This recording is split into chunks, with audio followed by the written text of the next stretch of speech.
Hello, everyone, and thank you for joining me for another restful episode of true, scary stories to help you fall asleep. Today, we're going to be reading true vacation and travel horror stories. I hope you enjoy them. But before we get into the stories, I want to thank the sponsor for today's video. OptiRenew. OptiRenew is awesome. They have sent me their sleep collection. Now, their sleep collection comes with 3 different items that I think would pair perfectly with Interscare sleep stories. The first thing that it comes with is their Sleep Ease sleep aid with melatonin. This is their signature blend of vitamins, minerals, herbs, and 10 milligrams of melatonin. And I'm telling you, after I take 2 of these, I am out all night. And I am someone who has sleep apnea, which leads to a lot of insomnia. So this, mixed with some good sleep stories, perfect blend for a perfect night's sleep. Then you've also got their Intercalm dietary supplement. This is for anxiety support.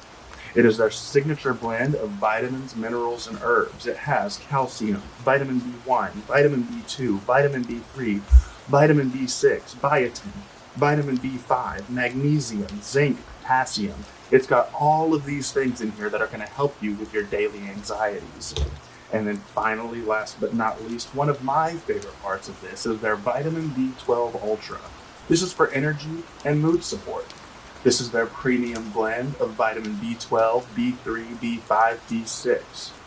This is amazing if you need help waking up in the mornings, if you need help getting through your day. This is going to help you with all of that. And I want to thank OptiRenew so much for sending me their dietary supplements. And if you want to check them out, please make sure that you go to the link in the description down below.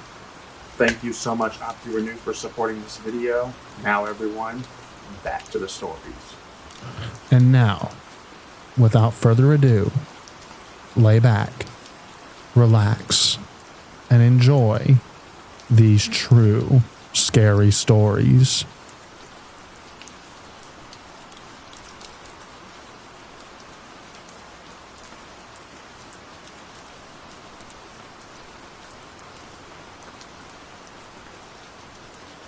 This is a reminder to solo travelers everywhere. This happened to me. It was terrifying, and I'm lucky that nothing worse happened. I'm a heavily tattooed woman, and I often like to travel to get pieces. I'll make a whole trip of it. It's like collecting memories that you'll have forever. With that being said, I booked a trip from Vancouver, Canada to LA for a piece. I was going to be spending 4 days there with my girlfriend. But because my apartment was scheduled for all Friday, my girlfriend didn't want to miss a whole day of work while I'm in the studio all day. So we agreed that I would go Thursday night, get my tattoo Friday, and then meet up with her Friday night at our Airbnb.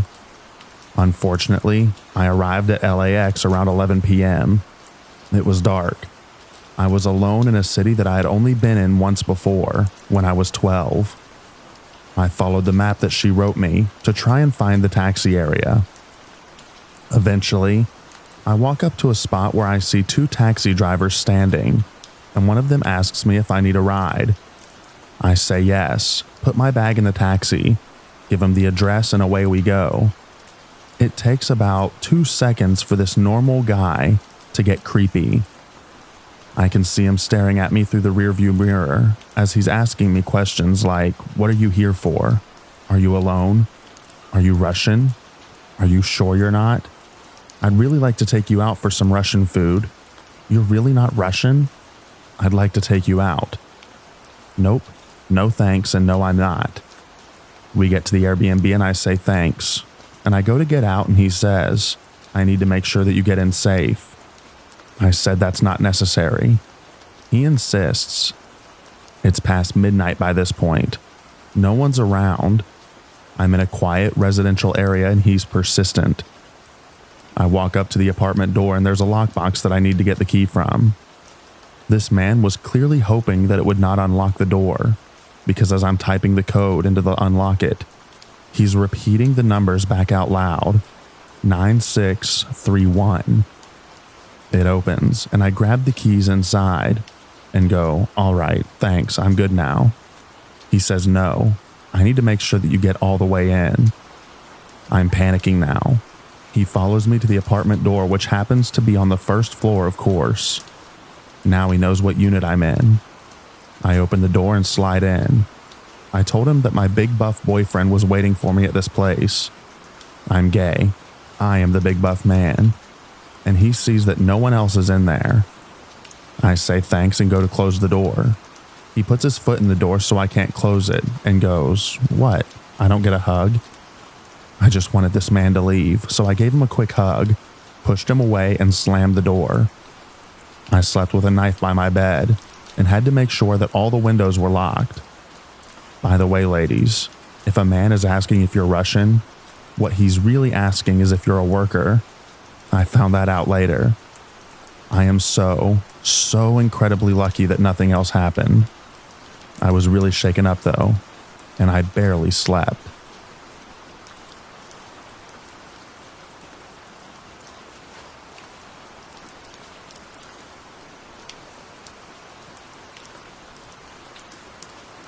I was on a work trip to Portsmouth, New Hampshire a couple years ago. The day I arrived, I asked the employees at the job site what's good there. What do I need to eat? Where are the bars at? I like to go out to dive bars and whatnot when I'm someplace new, and just kind of pretend like I lived there for a while. So I'm asking about downtown and music venues and all of that, and they tell me not to go downtown alone, because there's a serial killer that's killing men. I'm not a common serial killer demographic. I'm a stocky white dude with lots of visible tattoos. I wouldn't say that I'm intimidating, but there aren't that many places that I travel that I can't blend in to some degree.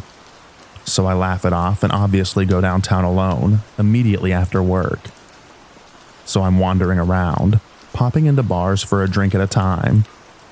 In this small but promising downtown that feels old and kind of expensive, but also artsy in a New England coast town away. Long story short, I'm kind of bummed. Nothing's really going on, and I can't find a good patio to simultaneously drink and smoke on, which is my number one criteria for a pub always. So I'm about to call it a night, but I lean up against a wall outside of a bar to have a cigarette and decide if I want to go in or call it a night. And some dude walks out and lights one of his own and starts talking to me. Now at this point I've had a couple. Not a lot, but nobody I've spoken to really has a notion of anything cool happening that night, and a substantial part of me wants to see what this town has to offer and give it a go.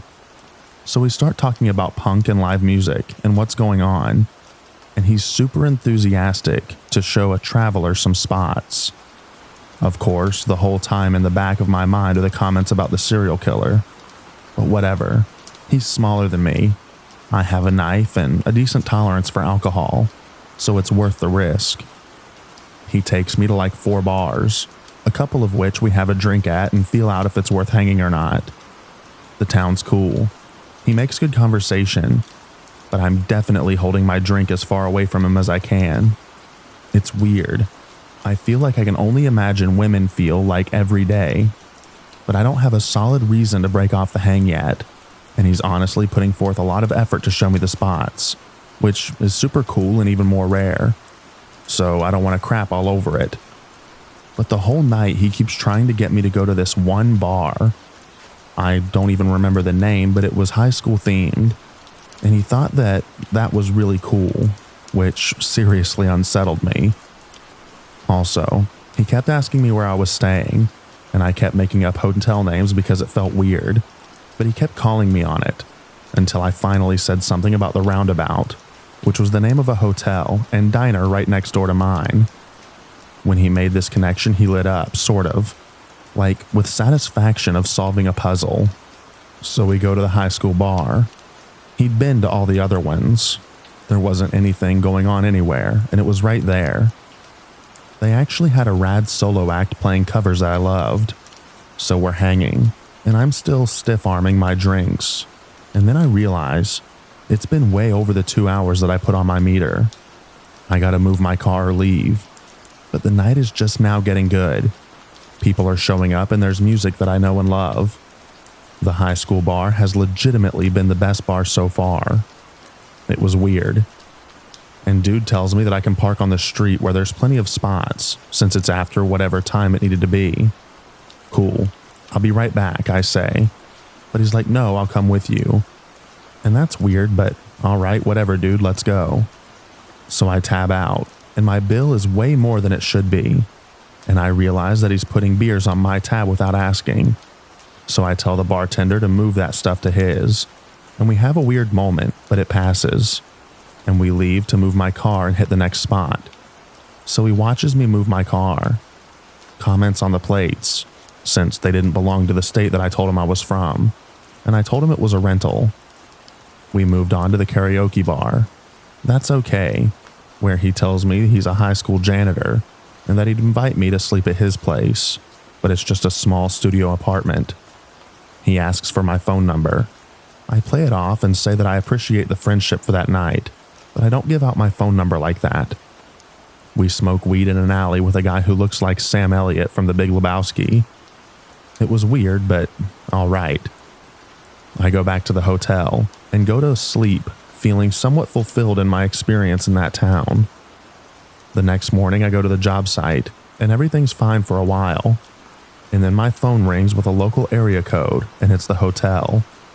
Apparently the hotel caught fire and I need to come collect my belongings since my room was in an affected area. Holy cow. That's weird. Okay, I'll be back in a bit, I guess. I get to the hotel and it's surreal. Half the building had sprinklers going off. It feels like a war zone almost. The smell of burnt carpet and everything is pervasive. Everyone's weirded out. Apparently it was arson. Started from outside of the building, 3 feet in front of where my car was parked that night before. Nothing caught on camera, but substantial damage to the building. I can't prove to you that I met a serial killer and that he burnt down my hotel as a vindictive act born of rejection. But I can tell you that dude had major Dahmer vibes, and my hotel was 100% set aflame. Also, the suspected victims look a lot like me. I don't know, maybe it's bullcrap. But man, was that a work trip. P.S. The hotel transferred me to the Roundabout Hotel, right next door. When I got there, they gave me a voucher for 10% off breakfast at the Roundabout Diner, conveniently located downstairs. At that diner, I had the best hot sauce I've ever had in my life. I bought a bottle there, and I've been hooked ever since. Hoff's wake-up call. It's got coffee in it.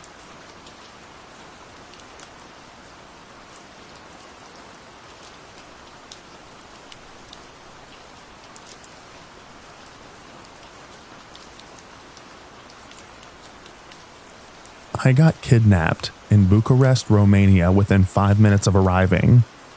I arrived around 5 a.m. in the morning, got off the train, was warned before I went not to use the ATMs in the train station, so I left to go find an ATM on the streets. As I stepped out, some guy came up and started talking to me in English, which was already kind of weird to begin with. As I kept walking, a taxi pulls up next to me, and I just felt the man's arms grab around my shoulders and throw me into the back of the taxi. He got in the front and the driver took off. They kept asking me questions like where I was from and what I was doing there. I told them that I was from China on an exchange. I'm actually from Canada, but Canadian passports are worth a lot apparently on the black market, and I tried to play it off like I was in a taxi and asked to be taken downtown. They were silent with me for the rest of the time, and we ended up at some random ATM. They dragged me out and made me take money out, before leaving me there and driving off with my cash, wallet, ATM card, and my bag. I ended up walking about an hour and a half to get to the downtown area. You can see the People's Palace from really far distance away, and it's very central. And it took another half hour to find my hostel. The people at the hostel were super nice and helped me get back on my feet. Let me stay for free and gave me some food before I could file a police report and get insurance to help cover my losses.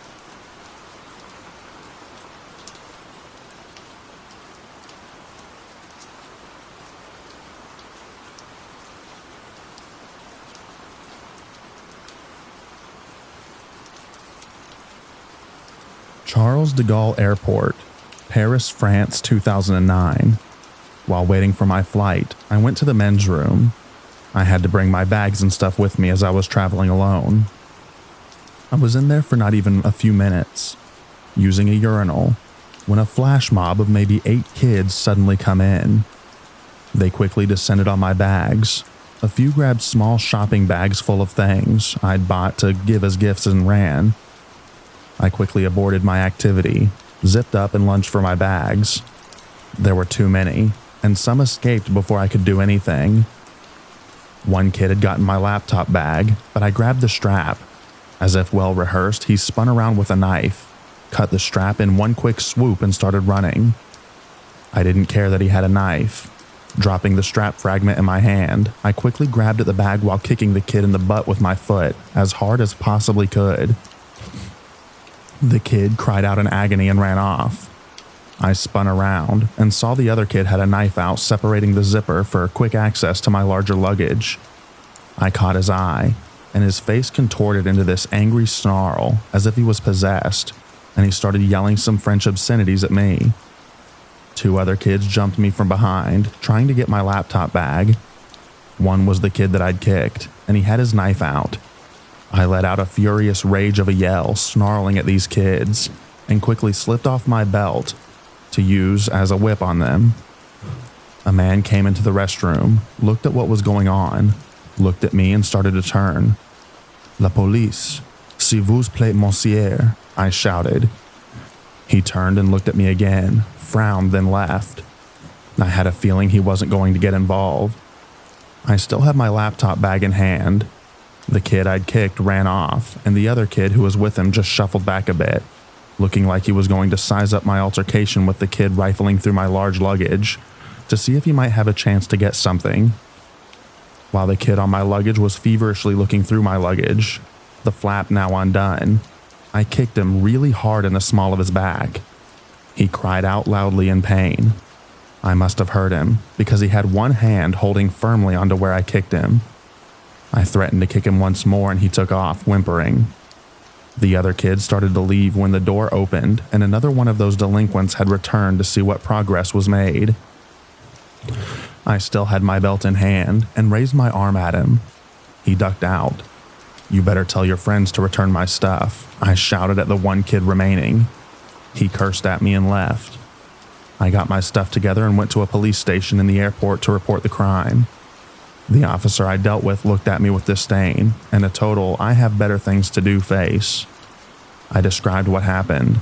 He then shoved a clipboard in front of me, handed over a pen and said fill it out with a heavy accent. I asked about the chances of getting my stuff back. I was told that there was pretty much no chance at all. Another officer there handed me some kind of strap thing and said that I can use that to bind up my bag, since it'll be checked in. Well, I realized I didn't have time for filling out a form that would do me no good, so I secured my large bag and left. Later, I told the friend that I had visited what happened, and he said, "I thought you knew. There are vicious pickpockets and petty thieves in the CDG airport. Never go to the men's room there. Just wait for the one on the plane."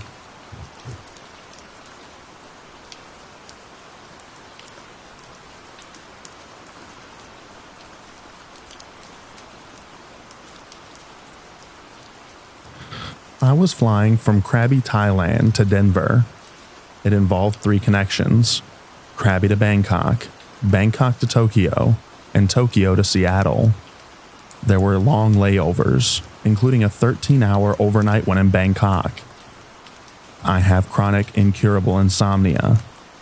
I've been on sleeping pills for almost 20 years, and I cannot sleep on airplanes, no matter how drugged up I am. All in all, it took 52 hours to get from Thailand to my house.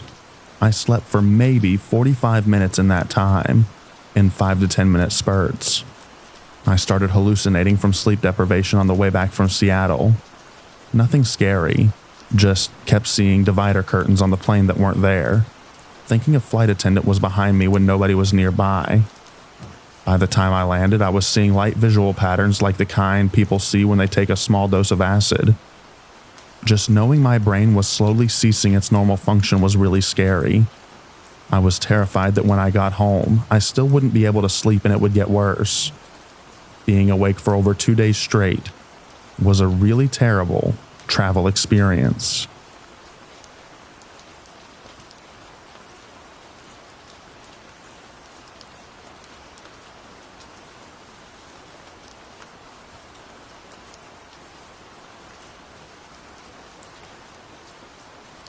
Not me, but a friend of mine encountered some crazy stuff while traveling in Taiwan. This was around Taichung. There were 4 of them, her with 2 other girls and 1 guy. Hopped in a taxi and gave the driver the destination. He goes the right way for a while, then abruptly pulls off into a side road. Still driving along, my friend asks him in Mandarin where the heck he's going. Since they've been to this place before and they know wherever they're going is now not where they asked for. The driver says nothing, gets on his cell phone and speaks to someone on the other end in Taiwanese. No one in the car understood this language. The mystery was how the driver figured this out, since they were all Asian and could have easily passed for natives visiting home for the holidays. The car pulls into an open field, surrounded by trees in every direction, with only a single house in the middle of it. He parks right outside, and it appears people were merging from the building. Several of them. The driver pauses for a brief second, starts the car up again and commences driving along. A few minutes later, the group find themselves on the side of the main road as the cabbie drives off. What the 3 girls in the back of the car did not know at the time was that upon stopping outside that house, their 4th member sitting up front pulled out his knife and held it right above his knee, making sure that it was in plain view of the driver. Once the cabbie saw this, he started the car up again, no doubt realizing the dangerous situation he had inadvertently found himself in. They never figured out what the driver planned on doing, but anything even close to kidnapping couldn't have been good. The cabbie was reported to the authorities, but they left for the States before finding out anything further.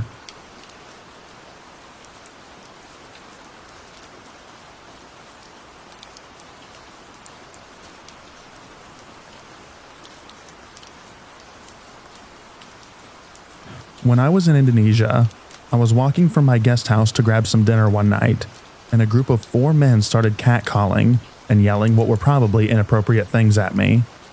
I just ignored them and walked very quickly into the nearest building, which was a department store type place. They followed me in, and I was trying to just ignore them, hoping that they'd leave. I figured I was safer in a public, well-lit sort of place. They grabbed me, and I spun around and started screaming at them in English, so they probably didn't understand, but I reckon that they got the feeling. They laughed, but eventually left. The worst part was all the people in the department store, including other women who were working there, just giggled when they saw this happening. These men probably could have just dragged me out of the store, and no one would have done anything. I left Indonesia the next morning.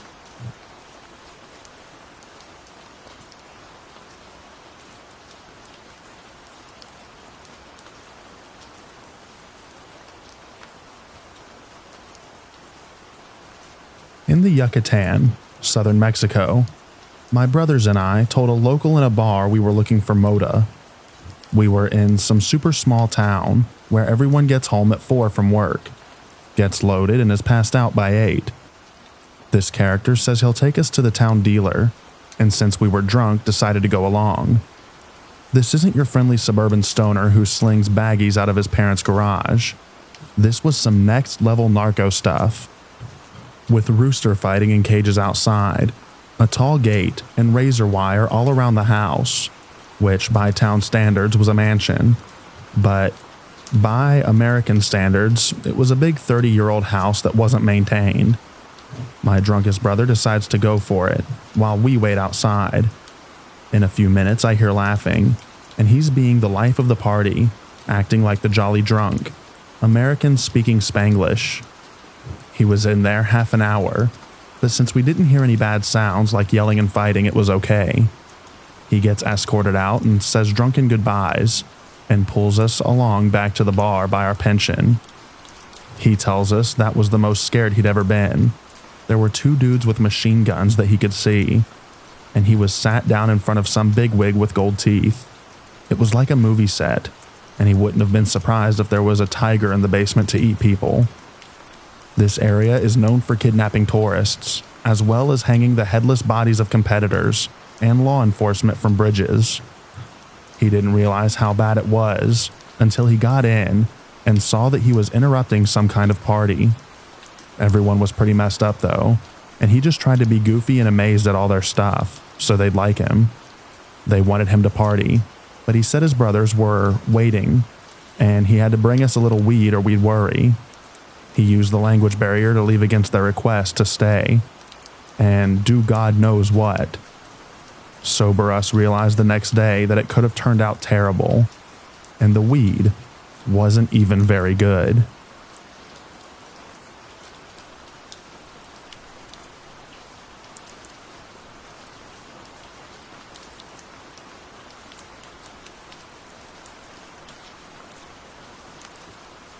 I was living in Nepal during the highly suspect massacre of the royal family. I was stuck in my house for 3 days, listening to some serious rioting going on outside. Someone set a bridge near my house on fire. The boredom got me in the end, and I booked a bus ticket to the other end of the country.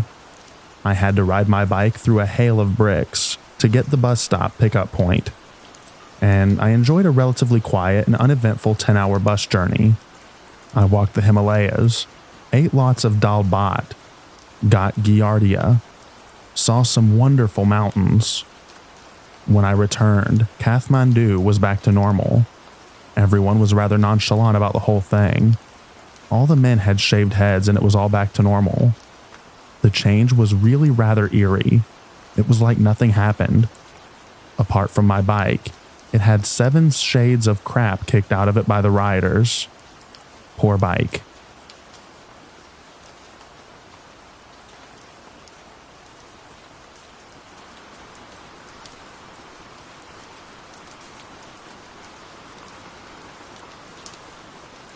I traveled to Paris when I was 17 with a group of students from my school.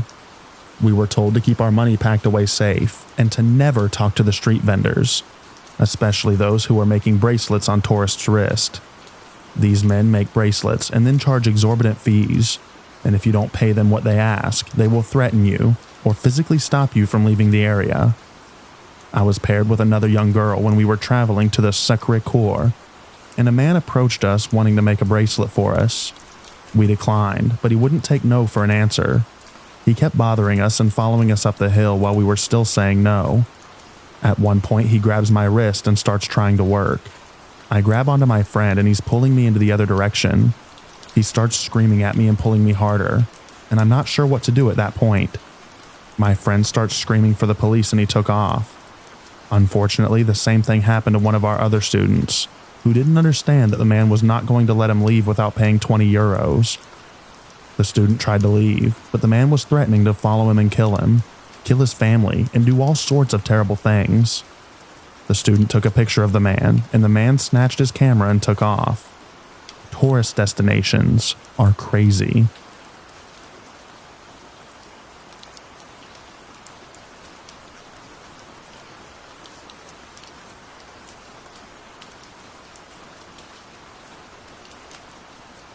In 2005, a couple friends and I went to Tijuana, Mexico for a day of shopping and cheap tequila. I got lost trying to find my way back to the border and ended up in a crappier area of town. A cop car pulls me over and out gets 4 men, not in police uniforms and carrying large rifle machine gun looking things. All 4 of us girls are trying not to lose our crap when they just start screaming at us in Spanish. They're yelling for us to get out of the car, but we weren't moving fast enough for them. They rip the doors open, pull us out, push us to our knees on the side of the road, and start digging through our car. We all thought we were going to die that night. They just stole everything worth anything from our car and then hightailed it out of there. We were very, very lucky to have left with our lives.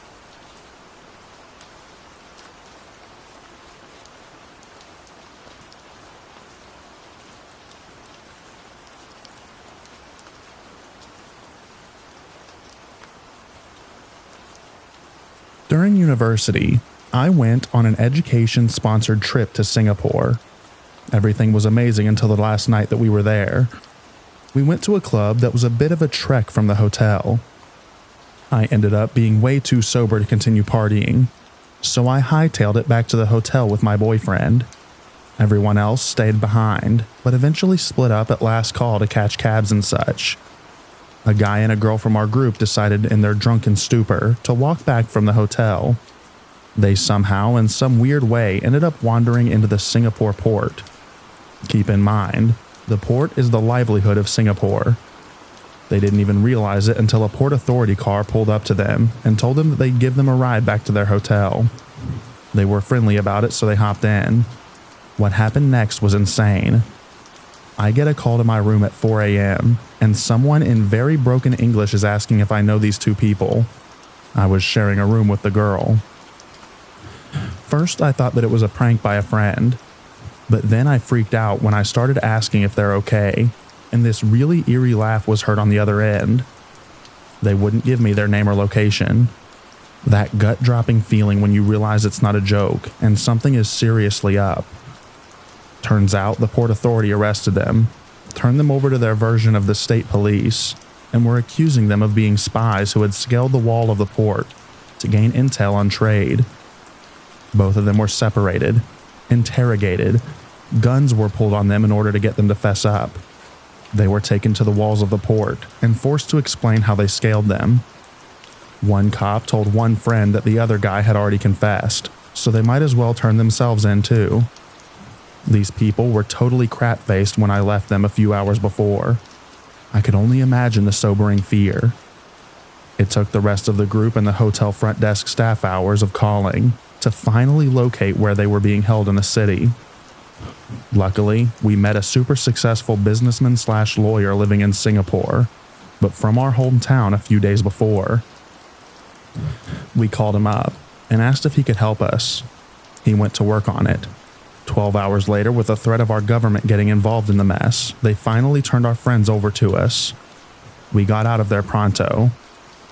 We think someone messed up their job at the port that day, left a gate opened, and rather than admit fault, they would get these young students to take the fall.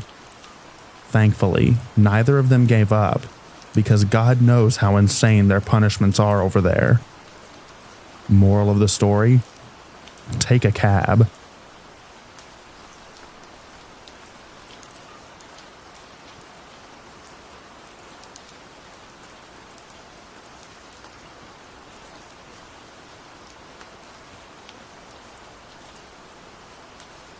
My older sister and I were traveling together all through East Asia last year. We were in Laos and wanted to find the fastest way to meet up with a couple of friends who were in Vietnam. We decided to hire a private driver to take us there. The driver explained that he could only drop us off at the Laos/Vietnam border, and that there would be tourist buses at the border that could take us into the city. When we arrived at the border, we got out of the car and the driver drove off. My sister and I walked up to the window of the only person working, got our visas and walked across. Immediately, we noticed there were no buses, no hotels or shops, and no people around. It was 5:30, and the sun was about to go down. All of a sudden, we see a group of men approaching us on motorbikes. They surround us in a circle, and one of them says in broken English, "Where are you going? Need ride?" My sister and I looked at each other and realized that we have no other way of getting into the city.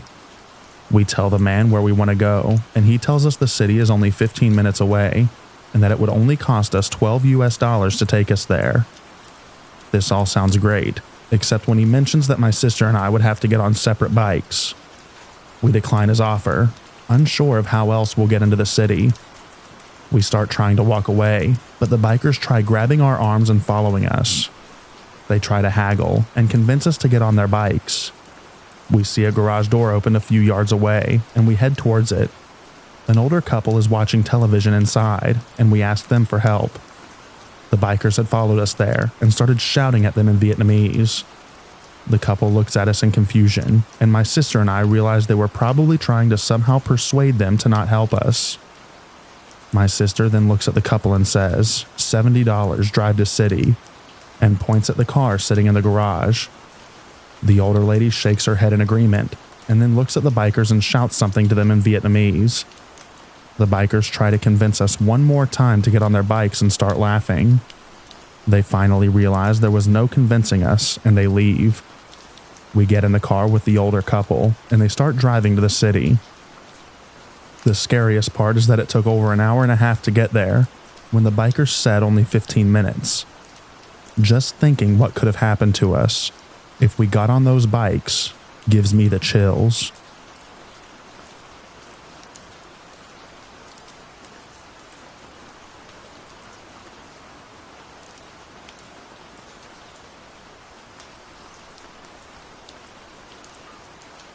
This isn't terribly scary or intense.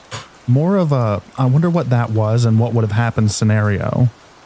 When I was 18, I traveled to Ireland with two of my girlfriends and one of their younger sisters. We are from Canada.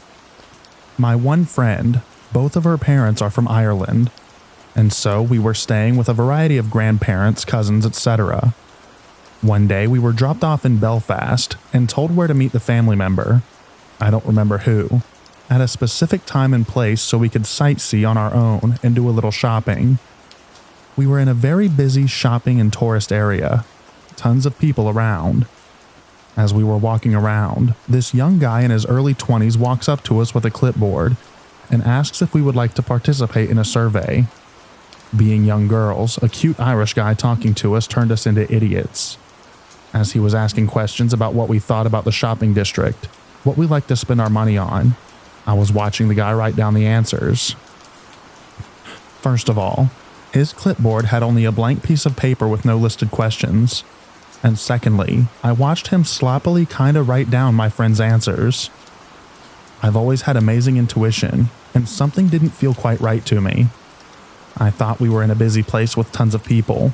A cute guy is talking to us. I'm just gonna see where this goes. I was also the less sheltered one of the group and was definitely suspicious. He tells us that we were randomly picked to come back to the office, that we've won a prize, so he wants us to come with him. He walks very quickly through the crowd and keeps trying to get us to move faster. I quickly say to the other girls that something feels odd and to be careful.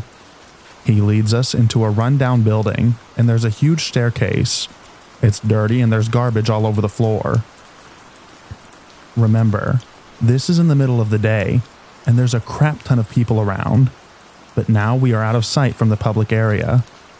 He waits for us and tells us to go ahead of him. The three other girls start giggling and walking up the stairs. He's behind them and then me. I just say, stop, don't go up there, we are leaving now. And this guy freaks out on me and is trying to block the girls from coming down the stairs. I push him and yell, run. They all realize how stupid we are being and rush down the stairs. We ran in a panic with this guy running after us, yelling, no, don't run away. I was going to give you a prize. Don't wreck this for me. I couldn't believe how dumb we were, and I told the girls as much. We swore we wouldn't tell any of the family what we had done. I have no clue what the prize was waiting for us at the top of those dirty stairs. And personally, I really don't care. I realized in that moment how naive I was, and to listen to my intuition, which has protected me many, many times throughout my life.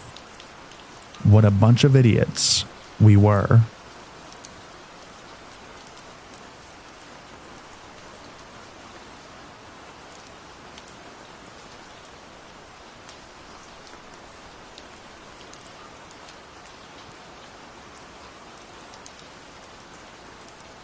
I had something happen to me in Nassau, Bahamas. My mom and I were waiting for a bus one night outside of our hotel on my 17th birthday. What we didn't realize is that we had missed all of the buses that day and were basically waiting for nothing. We didn't want to take a cab because the cab drivers kept trying to rip us off. But anyways, while waiting for the bus we thought was coming, a local guy pulled up, maybe 30 years old, and he asks if we need a ride. Right before we could say anything, another car with a local lady pulled up in front of that guy's car.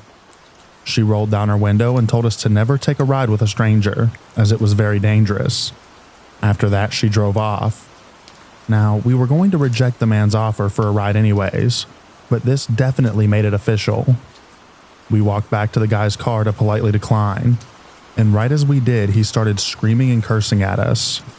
Then I looked over in the passenger seat through the window, and there sat a police baton. I grabbed my mom's hand and we ran back towards the hotel, which was luckily right in front of the bus stop. The guy left tire marks on the road as he sped off. Just goes to show that you need to be careful of how you get around in foreign places.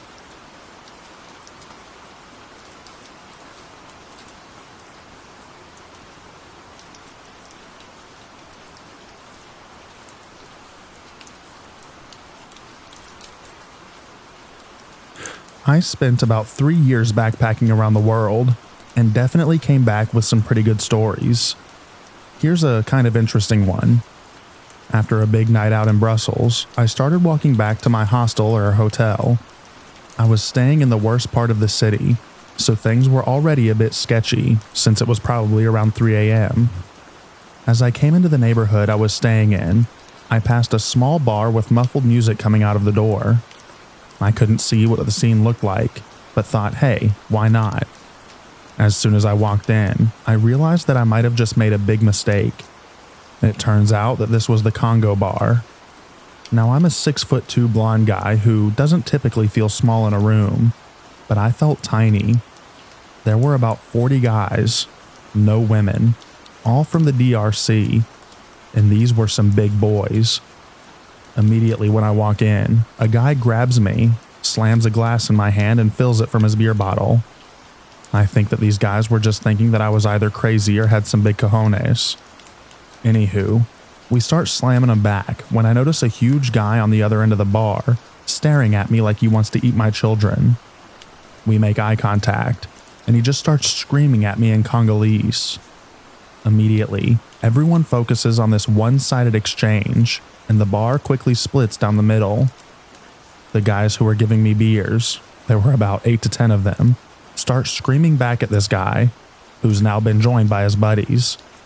So little 22-year-old me is sitting there with 20 to 30 giant Central African dudes who are just screaming at each other on this 20-foot by 30-foot bar. Not a word of which I can understand. The only thing I know for sure is that I'm the topic of the conversation. Finally, the guy who started screaming at me left and things mellowed out. But for a while there, I really didn't know how things were gonna turn out.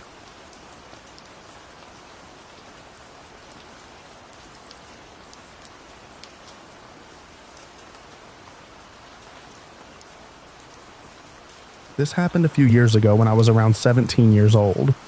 I just finished my first semester in college, and I was homesick and was very much excited to go home.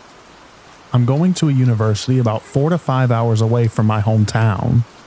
My hometown is an island. To go home, I need to ride a bus from the city to a port for about 2 hours and ride a ferry boat for about another 2 hours. I got to the bus terminal early and was the first passenger on the bus. I sat near the back on a window seat. About 15 minutes later, a man around his 40s asked if he could sit beside me. Around this time, a lot of passengers has filled in the seats already, so I didn't really think much about him choosing to sit beside me, so I said yes. I don't think this data is important, but he was bald, his face and body kind of similar to Mr. Clean. A few minutes later, he started to chat with me and asked me if I was alone. I started to get a weird feeling, but I kept replying to be polite. He also asked how old I was and where I was going, and other personal questions. I kept my replies short, so he would take the hint, and fortunately he did. After this, a fruit vendor went up, and he bought some grapes, relevant for later. Then the bus started to run.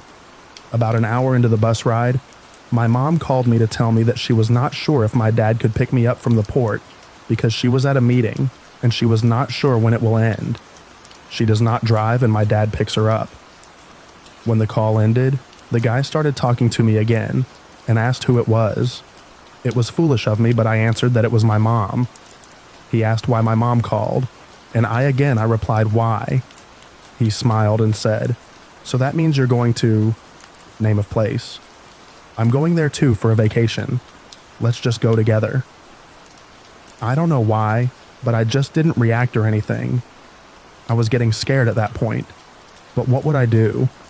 If I get off the bus, what if he will just follow me? I just decided that it was safer to just remain calm. The bus is full of people, so if he does anything to me, I will just scream. A little later, he started eating the grapes that he bought, and he offered me some. I declined because I actually don't like grapes, but he said, "Just take it. You saw me buy at a vendor, right? Don't worry, it's safe." I got really creeped out at this comment, because what is he implying? I declined again, but he kept insisting for me to get some, and would nudge me with his elbow, so I just accepted it so he would stop talking to me. We arrived at the port and he still followed me. After I got my ticket, I ran away and hid at the women's bathroom.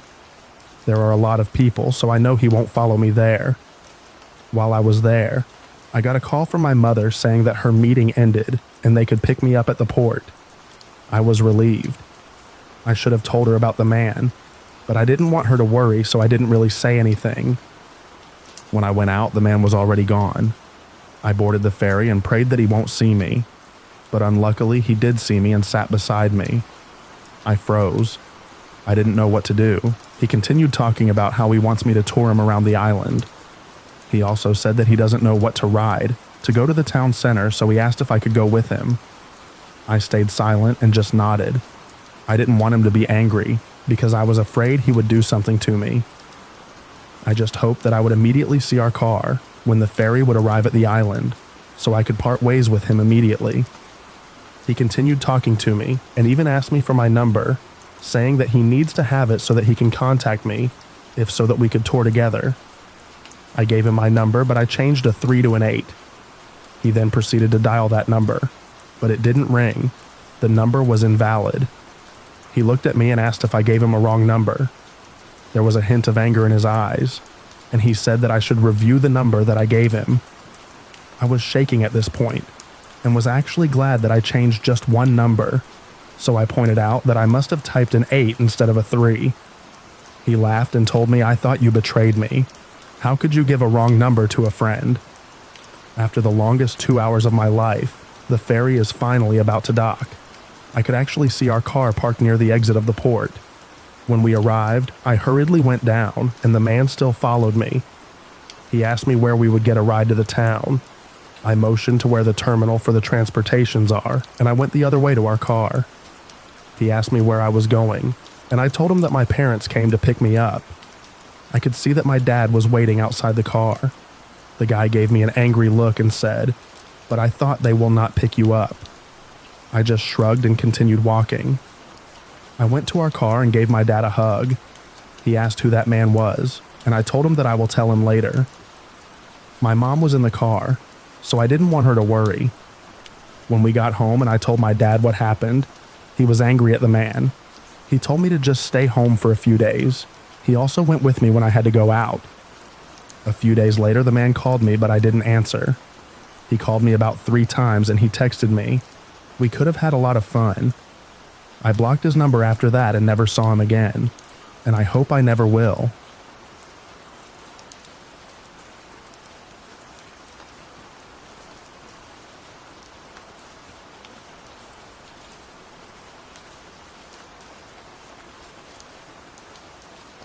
I was a 22-year-old female, and I had always wanted to travel on my own, so I saved up to do 3 months of backpacking around Europe. My first night away, I was in a hostel in Burgess. In the adjoining bar, I met a guy who seemed lovely. We chatted for a while. He bought me a drink and offered to show me around the city the next day. I accepted. I am now 28 and I've been on many solo trips, and I cringe at my naivety in this situation.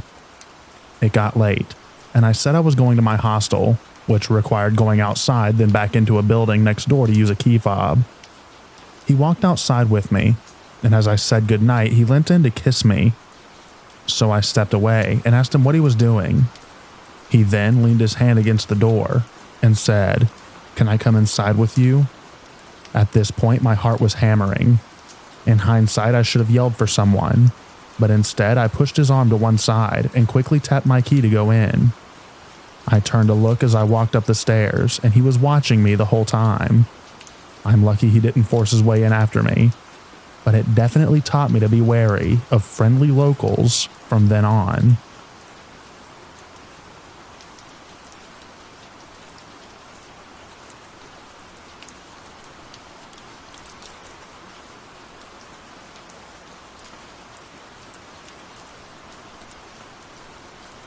I've been browsing this sub for quite some time and thought that I would share a story of me and my friend traveling abroad that could have gone horribly wrong. This event occurred in the summer of 2018. My best friend, a 21-year-old female, and I, also a 21-year-old female, had just graduated college and planned a post-grad trip to the Dominican Republic. We stayed 1 week at a beautiful resort by the beach. Unfortunately, we would encounter many strange individuals during our stay. This story, however, takes place in the first afternoon after we arrived. Earlier that day, as we were getting ready for the beach, we were talking about how much we wished we had some weed. We were pretty heavy smokers at the time and thought that smoking would make the whole trip 10 times better. Fast forward a couple hours, we're on the beach having a good time, playing music, taking pictures, playing in the water, etc., when all of a sudden some guy comes up to us. He seems friendly and harmless at first. He tells us how great we look and offers to take a photo of the two of us together on our phones. We were very excited about this and agreed. After he took the picture, he kept commenting on our appearance, and stupidly just thought that he was being nice, gassing us up, and we didn't get any weird vibes. Then the guy asked us if we like weed. My friend immediately says yes, and he says he knows where we can get some good stuff, just a little ways down the beach. He said he could take us. My friend agrees and we start walking with him. This whole time I'm not paying attention, and I thought he asked us if we liked movies, not weed. I asked her why we're going to go buy movies, and she looks at me like I'm an idiot and says, "Weed. We're buying weed."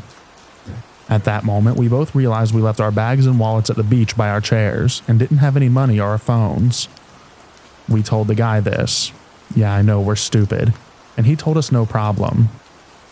At this point, we've been walking a little while and had passed most of the resorts in the area.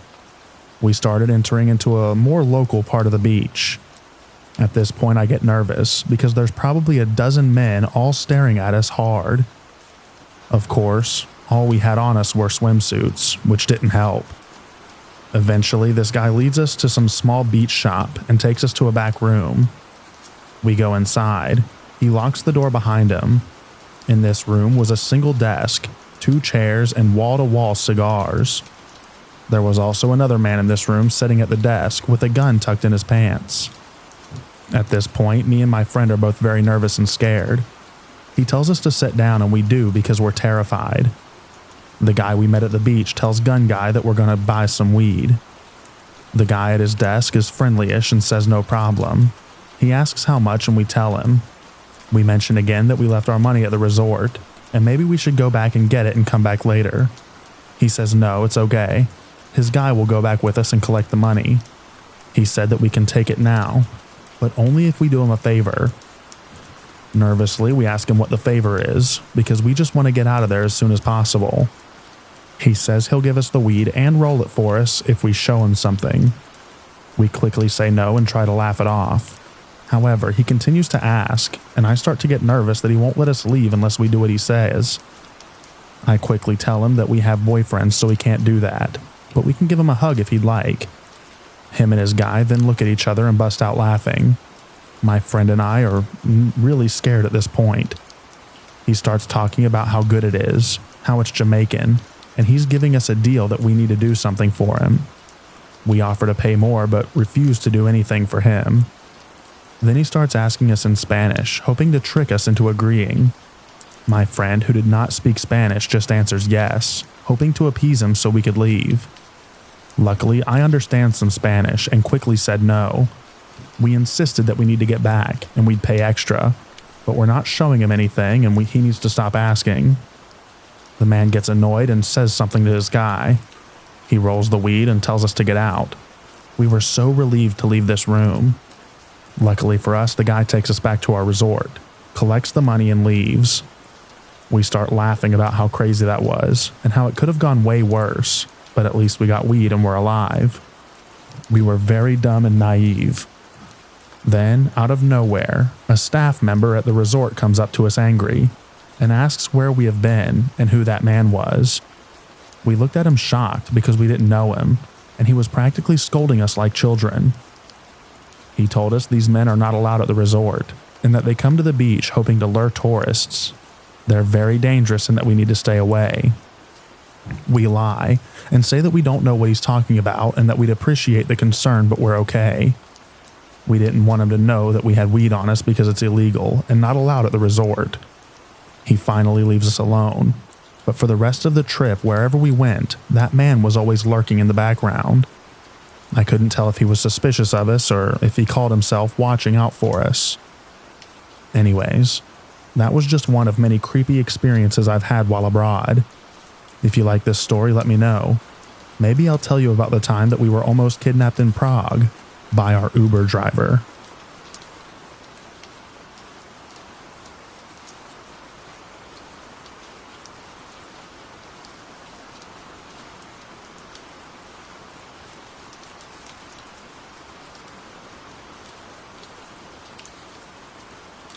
Thank you so much for listening to all of the stories in this video. I hope you enjoyed them.